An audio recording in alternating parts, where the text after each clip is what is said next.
Di dalam bahasa Islam, bersalaman itu adalah merupakan perkara ibadah. Ibadah syar'iyah itu. Jadi masalah bersalaman termasuk bab ibadah. Jadi kalau ada orang bersalaman itu ibadah. Mari kita lihat bagaimana sebelum kita melanjutkan kajian, kita baik surat Al-Hasyr ayat ke-7. Allah Subhanahu wa taala berfirman, a'udzubillahi minasyaitonir rajim.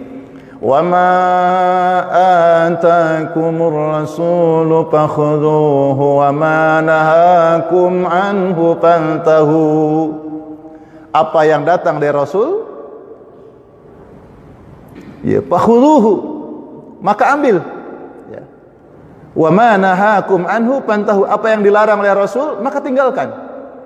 Wattaqullah, berhati-hati dalam melangkah. Hitungkan langkah-langkah kita. Yang kita perbuat ini sesuatu yang harus kita ambil atau sesuatu yang harus kita tinggalkan. Itu. Innallaha syadidul iqab. Bagi orang yang bertakwa, langkah ini penting. Kalau langkahnya benar mengantarkan kepada surga, kalau langkahnya salah bisa menjerumuskan ke dalam siksa neraka. Itu. Maka kemudian kita akan kaji tentang dalil-dalil atau hadis-hadis tentang bersalaman. Yang pertama, hadis dari hadis sahih ya. Dari Barra an Azib qala qala Rasulullah sallallahu ma min muslimaini yaltaqiyani fayatasafahani illa ghufira lahumā qabla ayyatafarraqa. Ma min muslimaini, tidaklah ada dua orang muslim sama-sama muslim yaltaqiyani, dua orang muslim ini saling bertemu, saling berjumpa. Ini hadis ini disebut hadis mutlak, hadis umum, berlaku umum, sehingga pertemuannya di mana, jam berapa, kapan, sedang apa tidak disebutkan. Gitu. Jadi tidaklah dua orang muslim saling bertemu. Di mana bertemunya? Dimanapun. Kapan bertemunya? Kapanpun. Sedang apa? Sedang apapun. Ini berlaku umum. Jadi kalau ada hadis berlaku umum, sebelum datang dalil yang berlaku khusus, maka dalil umum berlaku. Gitu. Jadi dalil umum itu berlaku ketika tidak ada dalil yang mengkhususkan.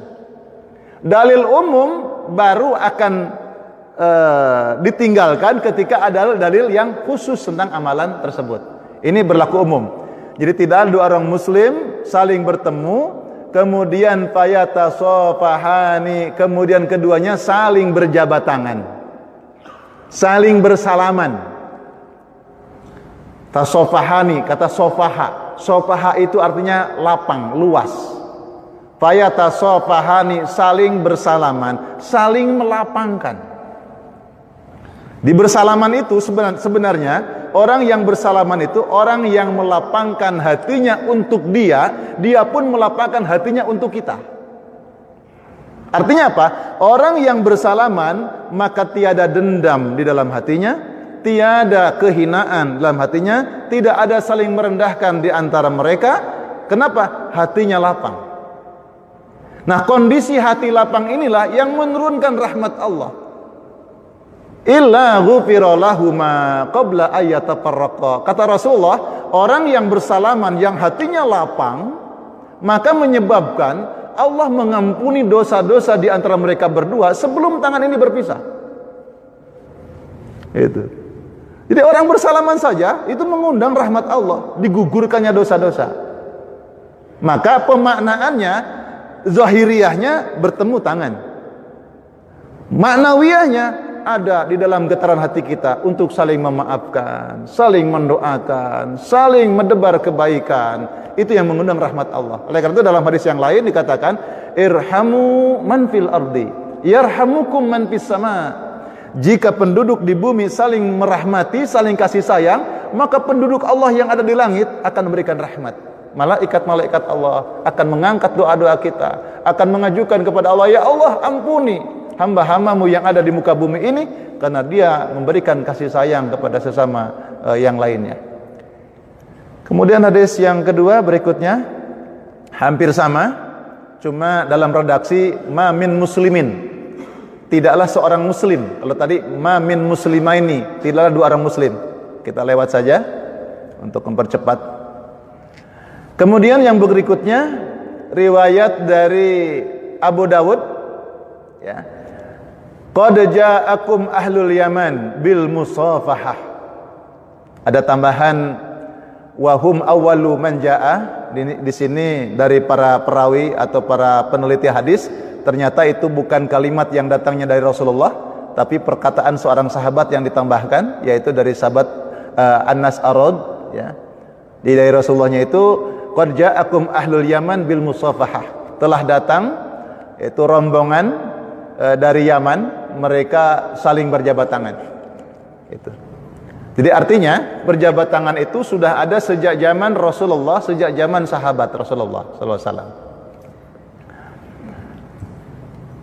Kemudian berikutnya An Anas bin Malik qulna ya Rasulullah ayanhani ba'duna li ba'din.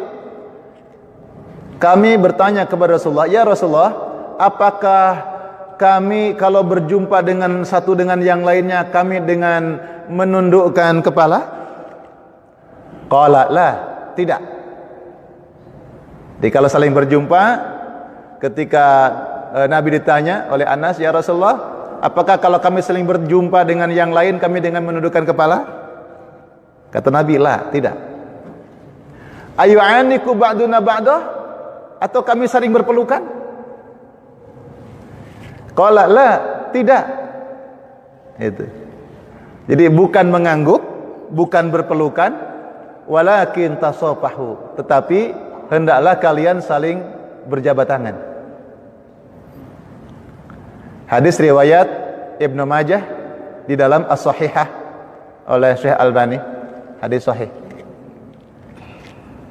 Nah, seolah-olah di sini wah, berarti berangkulan apa ini? Kan ada kata saling berangkul ya, memeluk, mencium yang kanan, yang kiri bagi sesama laki-laki dan sesama kaum wanita barangkali itu. Kita lihat hadis berikut. Ternyata ketemu di hadis berikutnya. Kana ashabun Nabi sallallahu alaihi wasallam idza talaqu tasafahu. Adalah sudah terjadi pada zaman sahabat sallallahu alaihi wasallam, idza talaqu tasafahu. Apabila mereka saling berjumpa, bertemu, mereka saling bersalaman.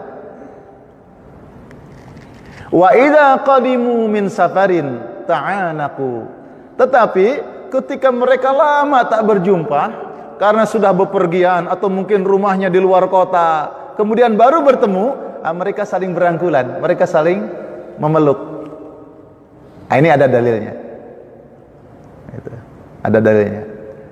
Mengamalkan ini termasuk sunnah. Niatnya karena Allah pasti jadi ibadah. Itu. Jadi kalau terbiasa bertemu dengan bersalaman, tapi kalau ada rasa kangen, agak lama tak berjumpa dengan saling memeluk. Tapi juga jangan jadi LGBT, kesempatan LGBT, bukan, gitu ya. Kemudian hadis berikut, ini lebih lengkap lagi. Innal mu'mina idza laqiyal mu'mina fasallam alaihi. Wa idza akhadha biyadihi fasafaha. Sesungguhnya seorang mukmin itu apabila berjumpa dengan mukmin yang lain, yang pertama kali salam. Ucapkan salam.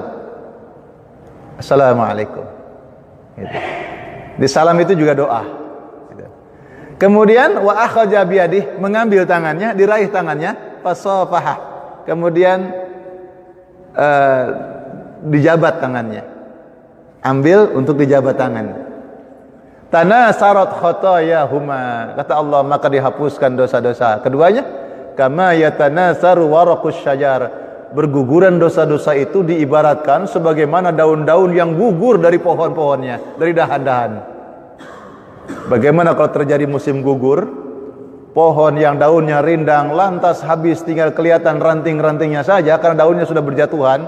Begitulah perumpamaan orang-orang yang bersalaman itu diampuni dosa-dosanya oleh Allah Subhanahu wa taala, bersih. Nah, ini dalil-dalil berkenaan dengan bersalaman. Jadi kalau kita kembali kepada keumuman dalil ini disebut dalil-dalil mutlak. Tentang dalil disunahkannya apabila berjumpa untuk bersalaman. Jadi bersalaman itu adalah bagian daripada ibadah.